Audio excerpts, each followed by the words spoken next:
வேளாண்மை அலுவலர், உதவி வேளாண்மை அலுவலர் ஆகிய பணியிடங்களுக்கு தெரிவு செய்யப்பட்ட 169 பேருக்கு முதலமைச்சர் மு.க.ஸ்டாலின் பணி நியமன ஆணைகளை வழங்குகிறார். இதுகுறித்த விவரங்களுடன் செய்தியாளர் அபினேஷ் இணைந்திருக்கிறார். அபினேஷ், விவரங்களை பதிவு செய்யலாம். லாவண்யா, முதலமைச்சர் மு.க.ஸ்டாலின் இந்த துறைகளுக்கான பணி நியமன ஆணைகளை வழங்குவதற்கு முன்பாக பொதுத்துறை சார்பில் முன்னாள் படை வீரர்களின் வாழ்வாதாரத்தை மேம்படுத்தக்கூடிய வகையில முதல்வரின் காக்கும் கரங்கள் என்கிற புதிய திட்டத்தை இன்றைக்கு தலைமைச் செயலகத்தில் தொடங்கி வைத்து முன்னாள் ராணுவ வீரர்களின் குடும்பங்களுக்கும் மற்றும் முன்னாள் ராணுவ தொழில் தொடங்குவதற்கான அந்த மானிய தொகையை காசோலையை தற்போது முதலமைச்சர் மு.க.ஸ்டாலின் வழங்கி வருகிறார். அந்த காட்சிகளை பார்க்கலாம். குறிப்பாக இந்த திட்டம் என்பது கடந்த 2024ஆம் ஆண்டு சுதந்திர தின உரையின் போது முதலமைச்சர் அறிவித்தார்.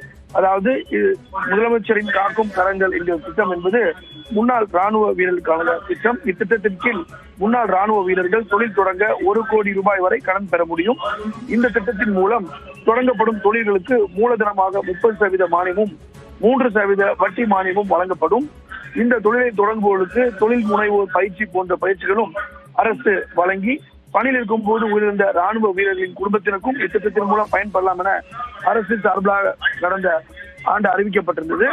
கடந்த பிப்ரவரி மாதம் போது இதற்காக விண்ணப்பிக்கலாம் என்கிற அந்த இணையதளத்தையும் அரசு வெளியிட்டிருந்த நிலையில அதுல கிடைக்கப்பட்ட விண்ணப்பங்களை பரிசீலனைக்கு பிறகு சுமார் 400 பேருக்கு தற்போது தேர்வு செய்யப்பட்டு அவர்கள் தொழில் தொடங்க அதற்கான மானிய தொகையை முதலமைச்சர் மு.க.ஸ்டாலின் தலைமைச் செயலகத்திற்குரிய நிகழ்வுக்கூடிய நிகழ்வுல வழங்கி வருகிறார். அடையாளமாக 15 முன்னாள் ராணுவ வீரர்களுக்கு தொழில் தொடங்குவதற்கான அந்த மானியத்திற்கான காசோலை முதலமைச்சர் வழங்கினார். விவரங்களுக்கு நன்றி அபினேஷ்.